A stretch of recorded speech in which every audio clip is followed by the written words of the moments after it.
हम स्टूडेंट्स, आज हम पढ़ने जा रहे हैं एक इम्पॉर्टेंट टॉपिक है कि इकोनॉमिक्स में प्रोजेक्ट्स को कैसे डेवलप किया जाता है। तो इसके बारे में हम पढ़ेंगे आज के लिए। इसके साथ ही आपका ये जो ब्रेक है ये आपके लिए होमवर्क भी है। आप नेक्स्ट जो है एक 2 वीक्स आपको दे देंगे, आपको प्रोजेक्ट तैयार करने हैं। कौन कौन से हमने प्रोजेक्ट तैयार करने हैं वो मैं आपको बता दूंगा। तो सबसे पहले इकोनॉमिक्स में हमने ये पढ़ लिया है कि डिफरेंट स्टैटिस्टिकल मेथड्स हमने पढ़े।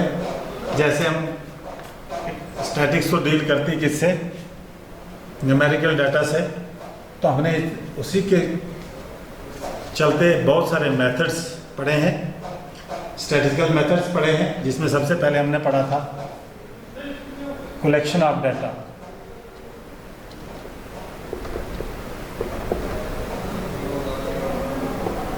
फिर हमने पढ़ा था classification of data, classification organisation की बात है, क्लासिफिकेशन ऑफ डाटा। फिर हमने पढ़ा था प्रेजेंटेशन ऑफ डाटा,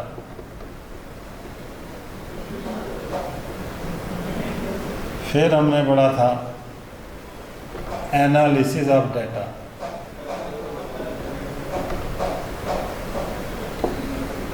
फिर हमने पढ़ा था interpretation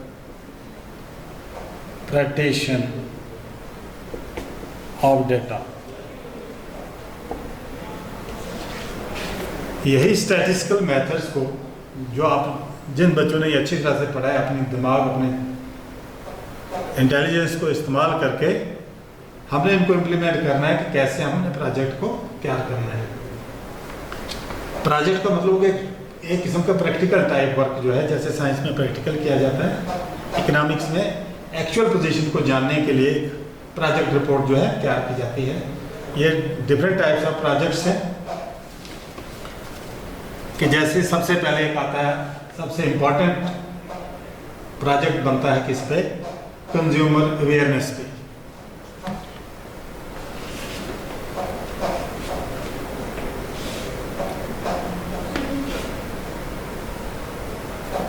consumer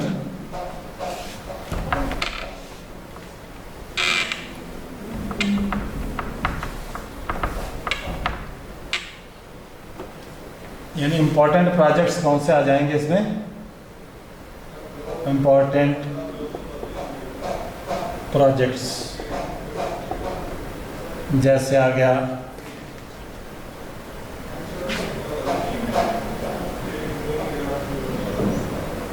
consumer awareness among households,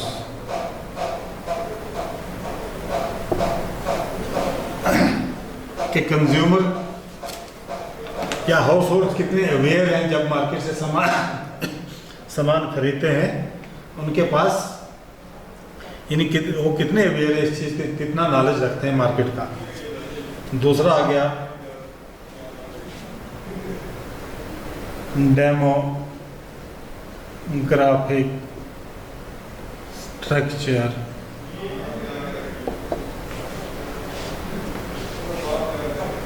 of a neighbourhood,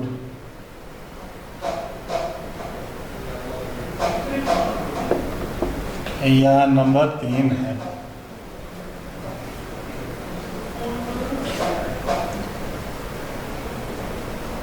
changing prices of few vegetables in the market, या study of cooperative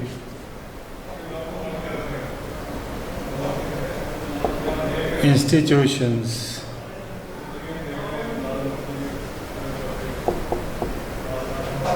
मान लो मिल्क कोऑपरेटिव,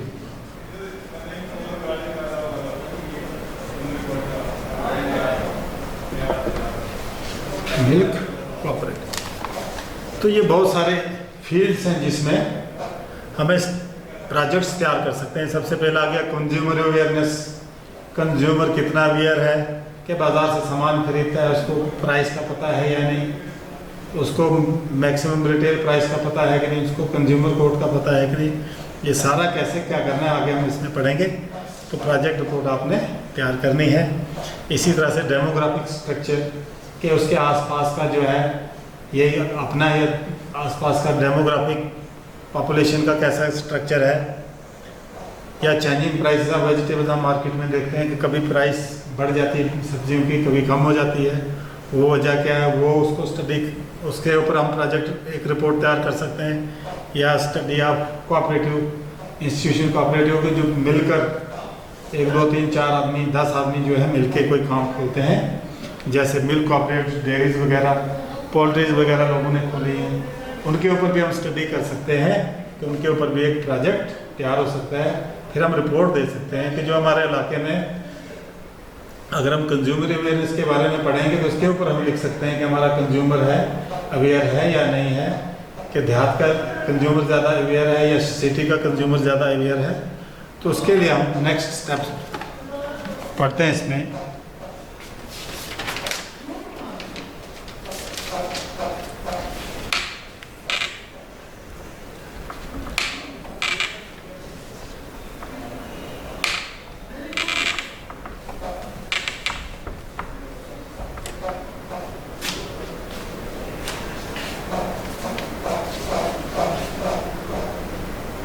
सबसे पहले पढ़ेंगे व्हाट इज कंज्यूमर अवेयरनेस।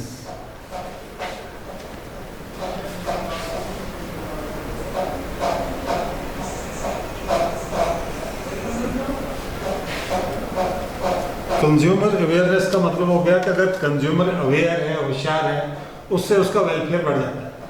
अगर कंज्यूमर जानकार है, मार्केट में जाके उसको प्राइस का पता है, उसको मार्केट का पूरे का पता है, तो उसको लूटते दुकानदार उसको ठग नहीं सकता है, लूट नहीं सकता है। अगर अवेयर है तो उसको फायदा होगा, अगर अवेयर नहीं है तो उसको नुकसान होगा। कोई चीज़ 10 रुपये किलो होगी, दूसरा उसको 20 में बेच के चला जाएगा, शरीफ आदमी जो है जिसको मार्केट की नॉलेज नहीं। या हम देखते हैं कि हम कोई बड़े बड़े पढ़े लिखे भी उनको लूट के आ जाते हैं मार्केट से, कोई सामान हम खरीदते हैं दूसरे दिन खराब हो जाता है, हमें कंज्यूमर कोड का पता नहीं, हमें कैश मेमो का पता नहीं। तो ऐसी सूरत में जो है कंज्यूमर जो नुकसान में रहता है। तो इसी के ऊपर हम ये स्टडी कर रहे हैं। तो कंज्यूमर अवेयरनेस के लिए सबसे पहले हमें चाहिए कि कंज्यूमर को पता होना चाहिए maximum retail price of the product.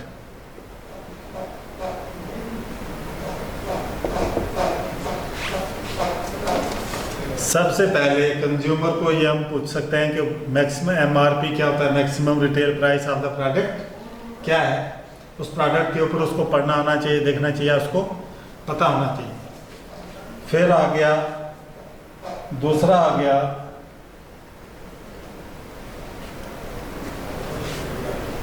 Originality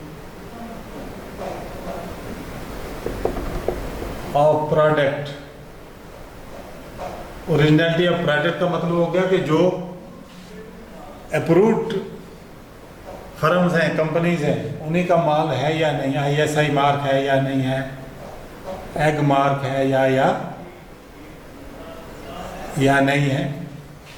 यानी एग्रीकल्चर प्रोडक्ट वाले जो हमें उसके ऊपर एग मार्क का निशाना होना चाहिए। ISI आ गया, कोई मजबूती के लिए हम देखते हैं कि ये सॉलिड चीज़ है कि नहीं।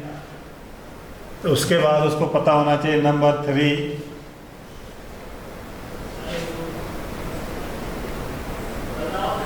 aware about fair price shops। ये जब आप लोग प्रोजेक्ट तैयार करोगे तो ये आपने उनसे पूछनी ये चीज़ें कि ये आदमी इसके अवेयर है या नहीं, क्योंकि अवेयरनेस के लिए बहुत सारे प्रोग्राम चलते हैं, वो उनको देखते हैं या नहीं देखते हैं। नंबर 4 आ गया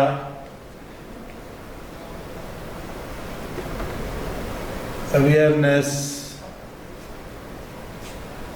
provided through radio,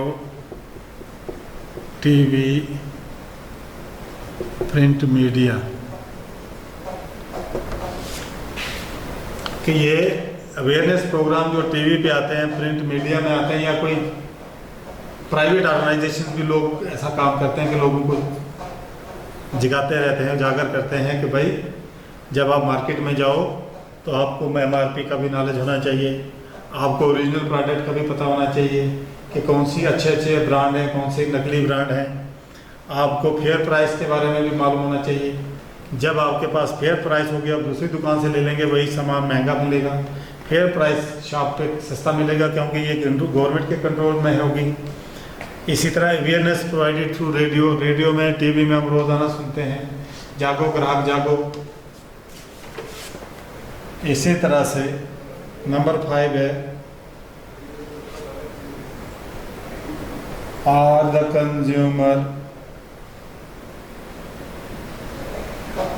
aware of the consumer courts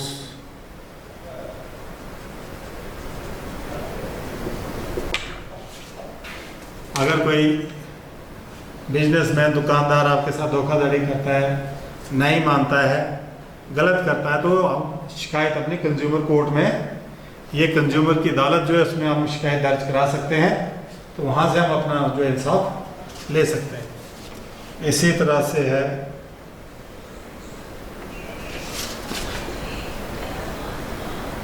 awareness regarding cash memos.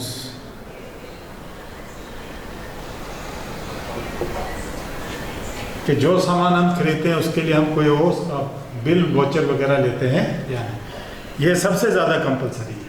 Cash memos के बहुत सारे फायदे। कैश मेमोज लेंगे तो नंबर 1, आपको गलत रेट नहीं लगाएगा। कैश मेमो आप लेंगे तो जो उसमें टैक्स वगैरह होगा गवर्नमेंट के खाते में जाएगा, और वो जो इनकम टैक्स की चोरी करता है वो भी नहीं कर पाएगा, उसको वो इनकम टैक्स भी भरना पड़ेगा, गवर्नमेंट के खाते में जो जाएगा वो भी भरना पड़ेगा उसको। हम और कस्टमर को भी वो ज़्यादा रेट नहीं, उसको डर है कि इसके पास में कैश मेमो है, ये कल कहीं कोर्ट में जा सकता है, कंज्यूमर कोर्ट में जाएगा, वहाँ मुझे फंसा लेगा। तो इस तरह से ये कुछ बातें हैं जो कंज्यूमर को पता होनी चाहिए, तभी जाके वो अवेयर हो सकते हैं। अदरवाइज हम सीधे दुकान पर जाते हैं, बोलते हैं 2 किलो चीनी दे दो, 100 रुपये काट के वापस आ जाते हैं। जब वही चीनी अगर आप फेयर प्राइस शॉप पे जाओगे तो आपको मिलेगी 30 रुपये में या 40 रुपये में, तो इतने 60-70 रुपीज़ का लॉस हम करके आ जाएंगे। लेकिन जब हम अवेयर होंगे तो हम कभी उस दूसरी दुकान पे नहीं जाएंगे, हम फेयर प्राइस शॉप पे ही जाएंगे।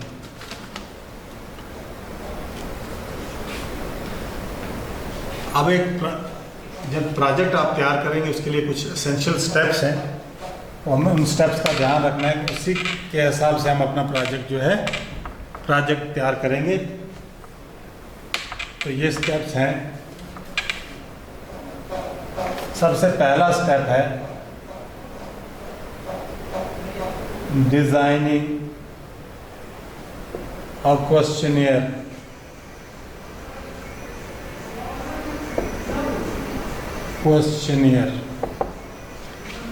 अब मैं अगर मार्केट में जाता हूँ, अगर मैं गांव में जाता हूँ, कहीं पर किसी कंज्यूमर अवेयरनेस पे मैं प्रोजेक्ट रिपोर्ट तैयार कर रहा हूँ, तो सबसे पहला स्टेप मेरे पास क्या होना चाहिए?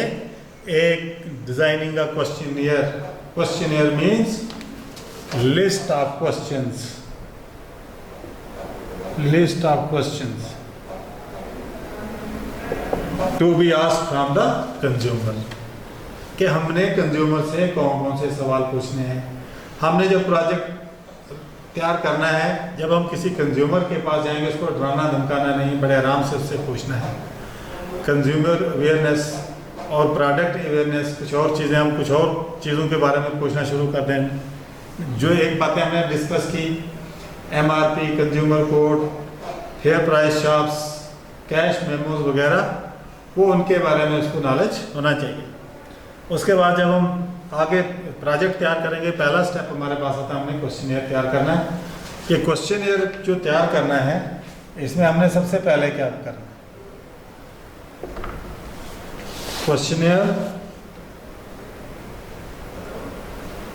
अगर मैं किसी आदमी के पास जाता हूँ, उससे जब मैं सवाल पूछूंगा, नंबर 1 क्या पूछूंगा, name, number 2 address, number 3 occupation, number 4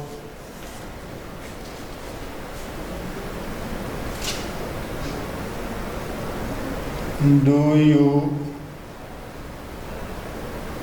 aware of the product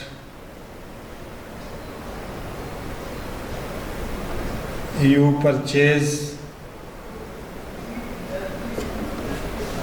कि ये कोई ISI मार्क के बारे में आप जानते हो, वैग मार्क के बारे में आप जानते हो या नहीं, कुछ ऐसा सवाल पूछेंगे।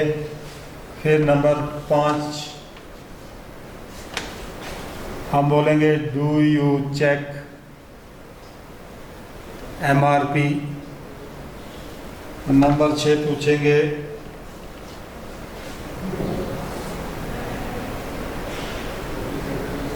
Do you aware of fair price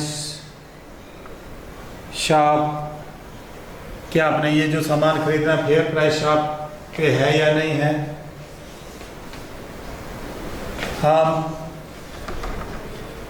पूछेंगे are you aware of consumer codes. जब आप पूछेंगे उससे कि आप लोग प्रोडक्ट के बारे में, इसकी गुणता के बारे में जानते हो, वो आपको जवाब देगा यस या नो, आपने नोट कर देना है। इसी तरह से अगर आप उसको MRP के बारे में पूछोगे तो यस नो, वो आपने नोट कर देना है।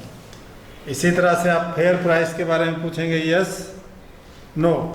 इसी तरह से आप लोग पूछेंगे कंज्यूमर कोड्स के बारे में जानते हो या नहीं, यस जानता होगा तो यस, नहीं जानता होगा तो नो। ये आपने अपने रिकॉर्ड में क्वेश्चनियर के सामने, क्वेश्चन के सामने आंसर में नोट करते जाना है। या आपने पूछना है कि आप लोग कैश मेमो के बारे में पूछते हो कि नहीं, कैश मेमो के बारे में जानते हो या नहीं। जब आप सामान खरीदते हो तो कैश मेमो लेते हो या नहीं। या आप इलेक्ट्रॉनिक मीडिया के थ्रू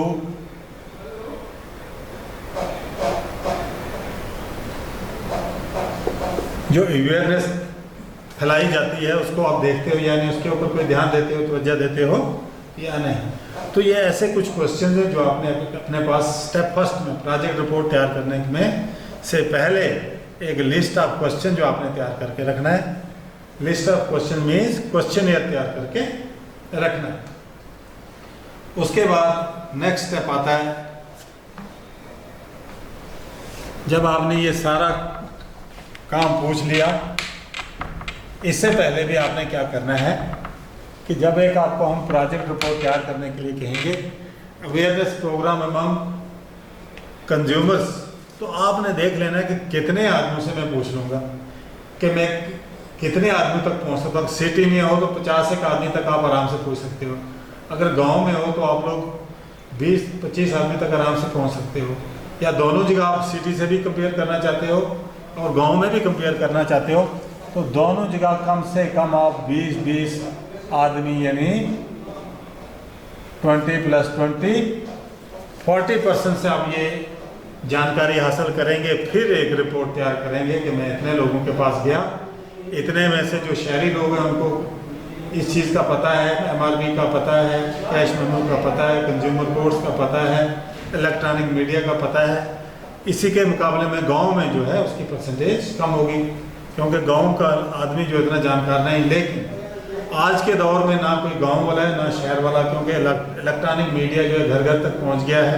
आप देखेंगे टीवी हर जगह है, आप देखेंगे मोबाइल हर जगह है कि जो न्यूज़ दिल्ली से चलेगी रामबन में भी उसी वक्त पहुंचेगी, ऊपर गांव में अगर जाओगे कैंटीन में भी उसी वक्त पहुंचेगी, किसी दूसरी साइड आप कहीं पर भी चले जाओगे, एक सेकंड में हर तरफ वो न्यूज़ जो है फैल जाती है, हर तक पहुंच सकती है। तो पहले ज़माने में और आज के ज़माने में बड़ा भारी डिफरेंस है। तो सेकंड स्टेप जो आपका क्या है, फ्रेमिंग अ सैंपल।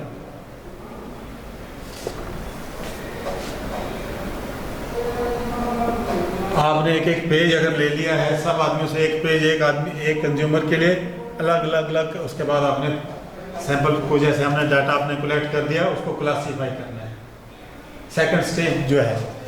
उसके बाद आपने क्या करना है, फ्रेमिंग का सैंपल मैंने कह दिया कि आपने मान लिया कि 50 आदमियों का हमने इंटरव्यू लेना है, 50 आदमियों से आपने जानकारी हासिल करनी है।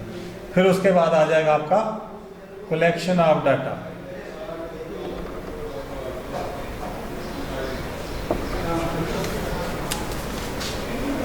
फिर इन 50 आदमियों के पास 50 आदमियों से मिलके आपने ये डाटा कलेक्ट करना है। उसके बाद नंबर 4, क्लासिफिकेशन ऑफ डाटा।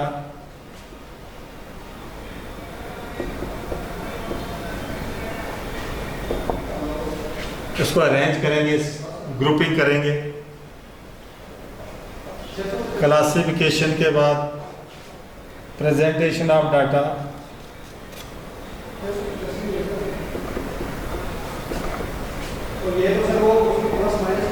और प्रेजेंटेशन ऑफ डाटा के बाद analysis of data,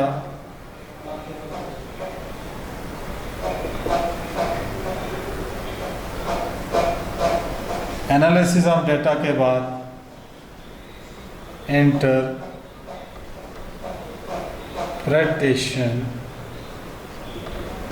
of data.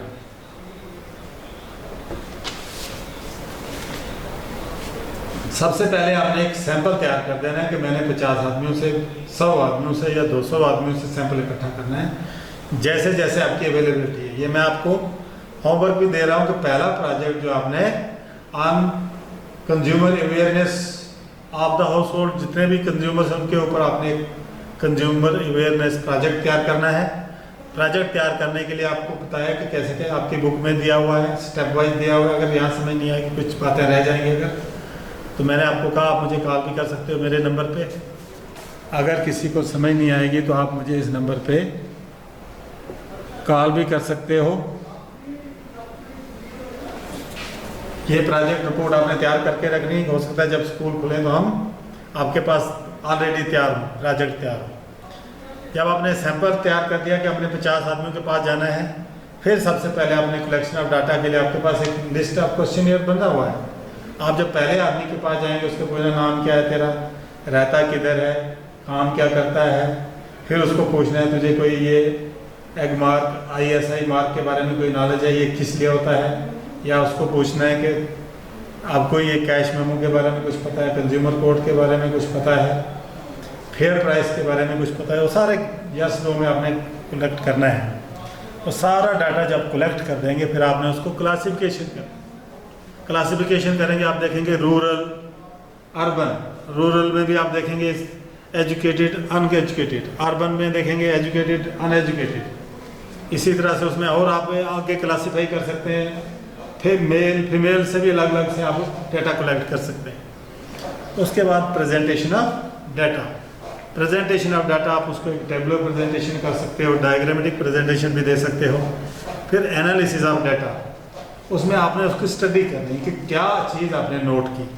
आपको लगेगा कि उसमें कुछ इंटरप्रिटेशन की ज़रूरत है, तो फिर आप लास्ट में एक नोट इंटरप्रेट करेंगे कि मैंने ये सारा कुछ जो प्रोजेक्ट रिपोर्ट तैयार की, इसमें शहर के लोग ज़्यादा अवेयर, गांव के लोगों को ये नहीं पता है ये ISI मार्क क्या होता है या MRP क्या होता है, या ये जो है एक्सपायरी डेट, मैन्युफैक्चरिंग डेट वगैरह बहुत कम लोग देखते